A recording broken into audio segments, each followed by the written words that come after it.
दोस्तों नमस्कार। आज 31 जुलाई 2022 को RSCIT एग्जाम संपन्न हुई और आप सबकी उत्सुकता होगी, आप सबकी जिज्ञासा होगी कि इस एग्जाम की आंसर की क्या है। तो आइए हम आपको बता रहे हैं इस वीडियो में सबसे पहले सबसे सटीक सबसे सही RSCIT एग्जाम 31 जुलाई 2022 की आंसर की। मैं आपको आंसर की बताऊं उसके पहले मेरी आपसे रिक्वेस्ट है कि अभी तक आपने मेरा चैनल सब्सक्राइब नहीं किया है तो कृपया मेरा चैनल सब्सक्राइब कर लें और कृपया बेल आइकन भी हिट करें ताकि आपको मेरे सभी नए वीडियोस का नोटिफिकेशन मिलते रहें। चलिए शुरू करते हैं। पहला प्रश्न था, प्रेजेंटेशन में विद्यमान सभी स्लाइड का एक जैसा प्रदर्शन चाहने के लिए आप निम्न में से क्या उपयोग करेंगे। इसका सही उत्तर है डी, प्रेजेंटेशन डिजाइन टेम्पलेट। दूसरा प्रश्न था, MS वर्ड में डैश डैश डैश डैश हमें विभिन्न व्यक्तियों को एक ही पत्र भेजने के लिए सक्षम बनाता है।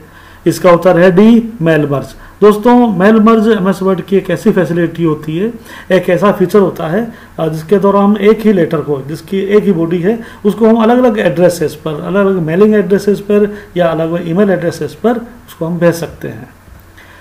तीसरा प्रश्न था, रिस्टोर पॉइंट सेट करने पर अगर कंप्यूटर क्रश हो जाए तो निम्न में से क्या हम वापस रिस्टोर कर सकते हैं।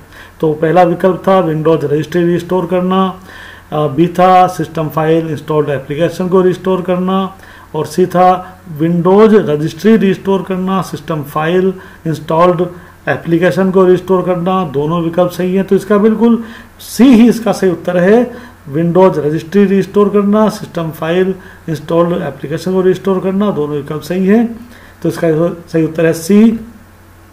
चौथा प्रश्न था, MS एक्सेल में एक टेबल है जिसमें 0 से 10 तक अंक हैं। अगर आपको उस टेबल में 5 से बड़ी संख्याओं का योग करना है अर्थात जोड़ना है तो निम्न में से कौन सा फॉर्मूला उपयुक्त रहेगा।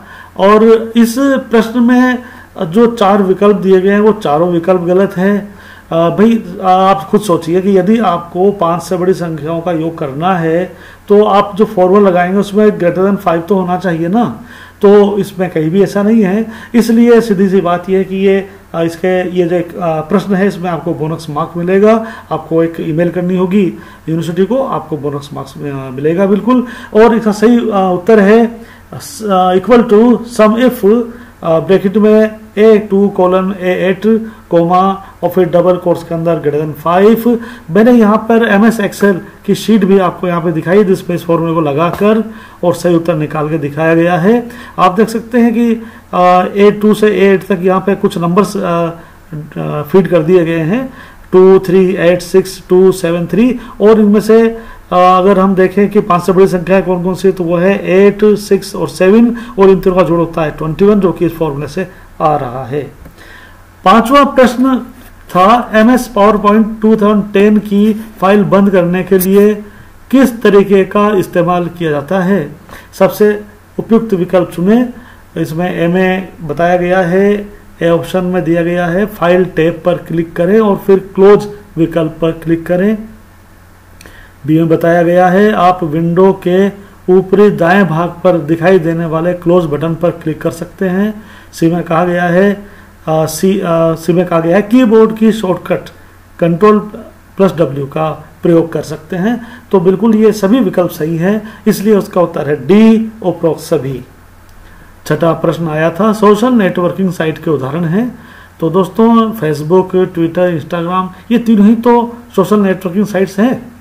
हमारे जितने भी पिछले वीडियो आप देखेंगे उन सब में हमने इस क्वेश्चन को बार बार बताया है। तो बिल्कुल ये हमारे जो इम्पोर्टेंट क्वेश्चंस के वीडियो हैं उनमें से आया हुआ क्वेश्चन है। लगभग पूरा पेपर ही हमारे इम्पोर्टेंट क्वेश्चंस के वीडियोस में से आए हुए हैं। तो देखिए इसका सही उत्तर है डी, उपरोक्त में सभी। सातवां प्रश्न आया था, किस डेटा ट्रांसफर माध्यम की डेटा स्थानांतरण की दर सबसे अधिक है। तो इसका उत्तर है सी, ऑप्टिकल फाइबर।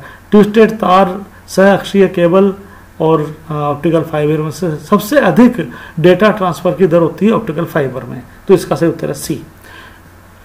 आठवां प्रश्न आया था, वायरलेस नेटवर्क में डेटा ट्रांसमिट करने के लिए डैश डैश डैश प्रयोग किया जाता है। तो ए में कहा गया है माइक्रोवेव, बी में इंफ्रारेड, सी में रेडियो चैनल। दोस्तों तीनों ही सही हैं, इसलिए तीनों का ही उपयोग किया जाता है। तो इसलिए सही उत्तर है डी, उपरोक्त सभी।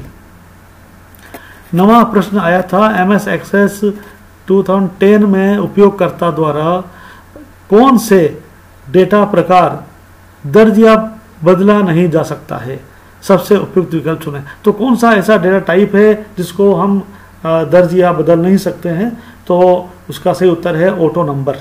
ऑटो नंबर एक ऐसी फील्ड होती है MS एक्सेस में जो ऑटोमेटिक ही उसमें नंबर आता है, यानी ऑटोमेटिक ही एक के बाद एक नंबर आता जाता है, उसे अन्य तो आप दर्ज कर सकते हैं ना आप बदल सकते हैं। तो इसलिए इसका उत्तर है सी, ऑटो नंबर। मैं आपको ये बता दूं कि ये जो क्वेश्चन है ये अभी वर्तमान में जो RSAT का सिलेबस है उसमें नहीं है, ये MS एक्सेस नहीं है, तो अतः इसमें बोनस मार्क्स मिलना चाहिए। आप बिल्कुल ईमेल करें यूनिवर्सिटी को। 10वां प्रश्न आया था पावर पॉइंट के प्रस्तुतिकरण में प्रतिरूप यानी डुप्लीकेट स्लाइड को जोड़ने के लिए कौन कौन सी चीज को मिलाकर प्रयोग करते हैं। इसका सही उत्तर है Ctrl+D, परंतु ये दिए गए 4 विकल्पों में नहीं है। मैं आपको बता दूं Ctrl+X तो कट के लिए होता है, Ctrl+N नई पावर पॉइंट प्रेजेंटेशन यानी नई PPT के लिए होता है, और Ctrl+M नई स्लाइड के लिए होता है, लेकिन डुप्लीकेट स्लाइड के लिए होता है Ctrl+D। हाँ, Ctrl+Z अंडू के लिए होता है। तो Ctrl+D इसका सही उत्तर है, जो कि इसमें नहीं दिया गया है, तो इसमें भी आपको बोनस मार्क्स मिलेंगे। 11वां प्रश्न आया था निम्न को सुमेलित कीजिए। इसमें पहले तो 4 शॉर्टकट कीज दी हुई है, फिर इसके बाद 6 आपको ऐसे ऑप्शन दिए गए हैं जो आपको सुमेलित करने हैं कि कौन सी शॉर्टकट की किसकी है। तो देखें Ctrl+Shift+C ये होती है फॉरवर्ड पेंटर के लिए शॉर्टकट की, Ctrl+Z ये होती है अंडू के लिए यानी पूर्ववत के लिए, Ctrl+L ये होती है लेफ्ट अलाइन के लिए, आप इसे कह सकते हैं सेकंड पार्ट का संरेखन, और Ctrl+H ये होती है फाइंड रिप्लेस के लिए, रिप्लेस के लिए तो यानी कि इसे कह सकते हैं बदलने हेतु। तो इसका सही उत्तर रहेगा बी, ऑप्शन बी, यानी ए के लिए 5th जो आप देखें फॉरवर्ड पेंटर, और बी के लिए 4th जो आप देखें पूर्ववत यानी कि हम कह सकते हैं कि अंडू, और सी जो है Ctrl+L इसके लिए सेकंड पार्ट का संरेखन यानी कि लेफ्ट अलाइन, और डी Ctrl+H जो कि फाइंड रिप्लेस के लिए होती है यानी पहला आप कह सकते हैं, तो इसका बदलने हेतु, तो इसका सही उत्तर है बी। अब 12वां प्रश्न आया था इंटरनेट पर कंप्यूटर डैश डैश डैश के माध्यम से विशिष्ट रूप से पहचाना जाता है, तो इसका सही उत्तर है सी, IP पता। देखिए ए में कहा गया है ईमेल पता, तो ईमेल पता तो कंप्यूटर का नहीं होता है, वो तो कोई भी व्यक्ति अपना ईमेल पता बना सकता है, यानी यूजर के लिए होता है एक तरह से कह सकते हैं। और वेब पता, जो वेब पता तो वेबसाइट के लिए होता है, और घर का पता तो आपके घर के लिए है, तो उसका भी कंप्यूटर से कोई संबंध नहीं है। लेकिन IP पता यानी IP एड्रेस, तो याद रखिए कि चाहे आप लैपटॉप पे काम कर रहे हो, चाहे आप डेस्कटॉप पे काम कर रहे हो, किसी भी कंप्यूटर पे काम कर रहे हो, याद रखिए हर कंप्यूटर का IP एड्रेस अलग अलग होता है, तो हर कंप्यूटर अपने IP एड्रेस से विशिष्ट रूप से पहचाना जाता है। सही उत्तर है इसका सी, IP पता, IP एड्रेस। 13वां प्रश्न था आसानी से पढ़ने के लिए डैश डैश डैश का उपयोग कर सूचना को हॉरिजॉन्टल रो और वर्टिकल कॉलम में व्यवस्थित किया जाता है, तो इसका सही उत्तर है डी, टेबल।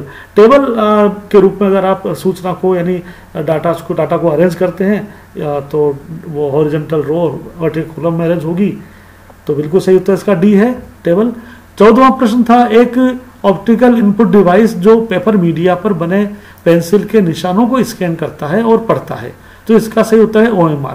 आप OMR शीट अभी जस्ट आपने एग्जाम दी है, तो OMR शीट में आपने सर्कल यानी गोले काले किए होंगे, और अब जब आप एग्जाम दे लेंगे और जब वो आपकी आंसर की यानी OMR शीट चेक होगी, तो OMR यानी ऑप्टिकल मार्क रीडर, या उसे हम ऑप्टिकल मार्क रिकॉग्निशन ही कह सकते हैं, तो वो आपकी शीट को रीड करेगा और आपके वो जो कौन सा आपने गोला काला किया है कौन सा नहीं किया है उसके हिसाब से वो आपको मार्क्स देगा, तो यानी आइडेंटिफाई करेगा कि क्या होना चाहिए रिजल्ट। तो चलिए अब हम देखते हैं 15वां प्रश्न। 15वां प्रश्न था डॉक्यूमेंट में सभी परिवर्तनों की निगरानी करने के लिए MS वर्ड 2010 कौन से फीचर्स का उपयोग करता है? तो इसका सही उत्तर है सी, ट्रैक चेंजेज। दोस्तों ट्रैक चेंजेज एक ऐसा फीचर होता है MS वर्ड का जिसके द्वारा कि वो MS वर्ड यानी कि आपके डॉक्यूमेंट में जो भी आपने चेंजेस किए हैं, चाहे आपने टाइप किया हो, चाहे आपने डिलीट किया हो, चाहे आपने रिप्लेस किया हो, तो आप उसको आप ट्रैक कर सकते हैं, पहचान सकते हैं कि ये चेंजेस इसमें हुए हैं। 16वां प्रश्न था निम्न में से कौन सी कंप्यूटर सिस्टम की विशेषता नहीं है? तो विविधता तो पहला विकल्प जो है ए, विविधता। तो विविधता तो विशेषता होती है, और शुद्धता भी विशेषता होती है, गति यानी स्पीड भी विशेषता होती है, लेकिन सोचने की क्षमता नहीं होती। तो दोस्तों याद रखिए कि कंप्यूटर में सोचने की क्षमता नहीं होती है, कंप्यूटर की IQ 0 होती है, इसलिए इसका उत्तर है डी, सोचने की क्षमता। 17वां प्रश्न था कौन सी कीज का प्रयोग करने से फाइंड व रिप्लेस का विकल्प खुलता है? स्पष्ट है, इसका उत्तर बिल्कुल डी है, Ctrl+H। Ctrl+H जो है फाइंड एंड रिप्लेस के लिए एक शॉर्टकट की है। Ctrl+F तो फाइंड, देखिए ये याद रखिए, फाइंड एक अलग ऑप्शन होता है और फाइंड एंड रिप्लेस एक अलग ऑप्शन होता है। फाइंड में तो केवल फाइंड होता है, लेकिन फाइंड एंड रिप्लेस में फाइंड होकर रिप्लेस भी हो जाता है। तो Ctrl+F फाइंड के लिए है शॉर्टकट की, Ctrl+X कट के लिए है, Ctrl+R जो है राइट अलाइनमेंट के लिए है, और ये जो Ctrl+H है ये है फाइंड एंड रिप्लेस के लिए। तो 18वां प्रश्न था आज internet banking dash dash dash का उपयोग करता है, जो एक सुरक्षित वेबसाइट को उपयोग करने के लिए अथवा लेन देन को और सुरक्षित बनाने के लिए अतिरिक्त क्रेडेंशियल सुरक्षा तत्वों के रूप में ग्राहक के पंजीकृत मोबाइल नंबर पर भेजते हैं। तो बिल्कुल इसका उत्तर है वन टाइम पासवर्ड। बिल्कुल OTP आपके मोबाइल पर आता है जब भी आप कोई लेन देन करते हैं, तो उस लेन देन को सुरक्षित बनाने के लिए OTP आपको मोबाइल पर आता है, ताकि पहचान हो जाए कि यही व्यक्ति लेन देन कर रहा है जो कि अधिकृत है। 19वां प्रश्न आया था इनमें से कौन सा कंप्यूटर डेटा भंडारण क्षमता, प्रदर्शन और डेटा प्रोसेसिंग के मामले में सबसे शक्तिशाली कंप्यूटर है? तो micro computer, super computer, pound top computer, mainframe computer, इनमें सबसे शक्तिशाली तो स्पष्ट है सुपर कंप्यूटर ही है। तो इसका सही उत्तर है बी, सुपर कंप्यूटर। 20वां प्रश्न था .gov, .edu, .mil और .net के एक्सटेंशनों को डैश डैश डैश कहा जाता है। तो याद रखिए किसी भी ईमेल एड्रेस में डॉट के बाद जो एक्सटेंशन होता है उसे टॉप लेवल डोमेन कहा जाता है। इसका सही उत्तर है सी, टॉप लेवल डोमेन। 21वां प्रश्न था विंडोज में किसी भी फाइल अथवा फोल्डर को स्थायी रूप से मिटाने के लिए प्रयुक्त किया जाता है। तो वैसे तो इसकी शॉर्टकट की है कि Shift+Delete है ना। अब आप Shift+Delete के बाद आप एंटर दबाएंगे तो भी वो डिलीट हो जाएगी वो फाइल जिसे आपने सेलेक्ट कर रखा है। भाई पहले तो फाइल सेलेक्ट करनी पड़ेगी, उसके बाद आपको शॉर्टकट की दबानी पड़ेगी। तो Shift+Delete+Enter भी इसका सही उत्तर है, और Shift+Delete+Spacebar भी इसका सही उत्तर है। यानी इसके दो सही उत्तर हैं। यहाँ पे आप देखें विकल्प ए Shift+Delete+Enter और ऑप्शन सी Shift+Delete+Spacebar, ये दोनों सही उत्तर हैं। इसलिए इस प्रश्न में भी आपको बोनस मार्क्स मिलने चाहिए क्योंकि इसके दो सही उत्तर हैं ए और सी। 22वां प्रश्न था निम्नलिखित कथनों में से असत्य कथन है।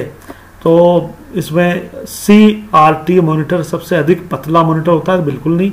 तो प्लाज्मा मॉनिटर और LED मॉनिटर, LCD मॉनिटर इससे ज़्यादा पतले होते हैं। CRT तो में तो पिक्चर ट्यूब होती है, तो वो तो बहुत ही लंबा और बहुत जगह घेरने वाला मॉनिटर होता है। बी में कहा गया है डॉट मैट्रिक्स सर्वाधिक गति वाला कंप्यूटर है। पहली बात तो कंप्यूटर नहीं है, प्रिंटर होता है।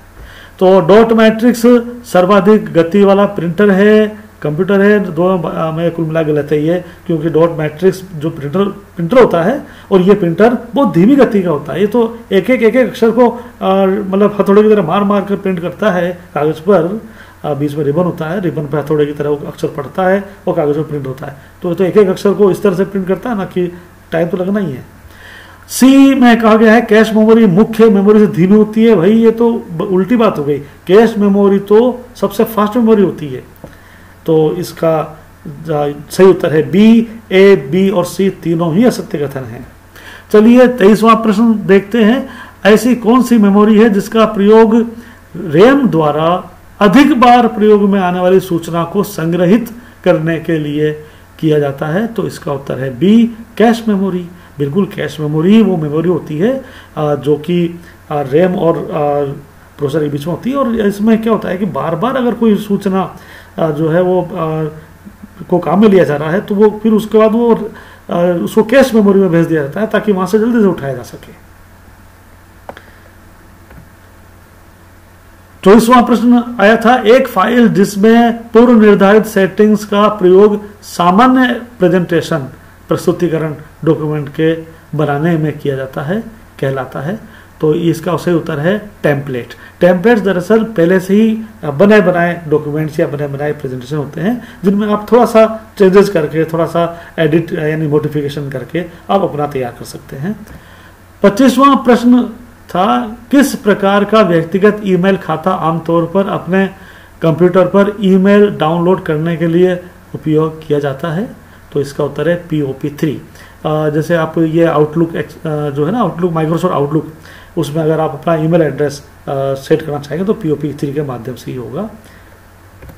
26वां प्रश्न था, डैश डैश डैश डैश एक छोटी सी तस्वीर है जो एक प्रोग्राम फोल्डर या प्रोग्राम फंक्शन का प्रतिनिधित्व करती है, और जब इन पर डबल क्लिक किया जाता है तो उपयोगकर्ता के यूजर इंटरफेस में प्रदर्शित होता है। तो इसका उत्तर है बी, आइकन्स। आपके डेस्कटॉप पर तरह तरह के आइकन्स होते हैं, आप उस आइकन पर डबल क्लिक करते हैं तो आप देखते हैं कि उससे संबंधित प्रोग्राम खुल जाता है। 27वां प्रश्न था, राज ई वॉलेट किस तरह का सॉफ्टवेयर है? राज ई वॉलेट किस तरह का सॉफ्टवेयर है? तो देखिए, ये तो डॉक्यूमेंट मैनेजमेंट सिस्टम है एक, यानी ये आपके डॉक्यूमेंट्स को मैनेज करता है। तो इसका सही उत्तर है ए, डॉक्यूमेंट मैनेजमेंट सिस्टम। 28वां प्रश्न आया था, विंडोज 10 का कौन सा इनबिल्ट ऑप्शन हमें एक स्क्रीन 4 विंडोज तक स्थानांतरित करने की अनुमति देता है? तो बिल्कुल इसका उत्तर है स्नैप असिस्ट। और इसके बाद हम देखते हैं 29वां प्रश्न, ड्रोन क्या है? इसका उत्तर है ए, एक मानव रहित हवाई वाहन। आजकल ड्रोन के उपयोग बढ़ते जा रहे हैं, ड्रोन द्वारा सामान भी पहुंचाए जाते हैं और शादी ब्याह में ड्रोन द्वारा फोटोग्राफी भी होती है।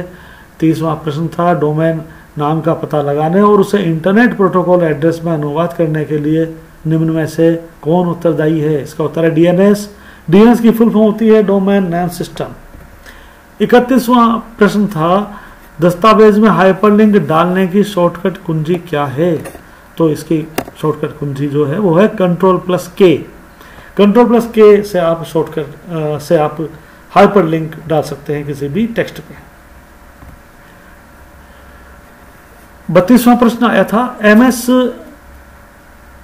MS वर्ड नहीं, यहाँ पे होना चाहिए MS एक्सेल।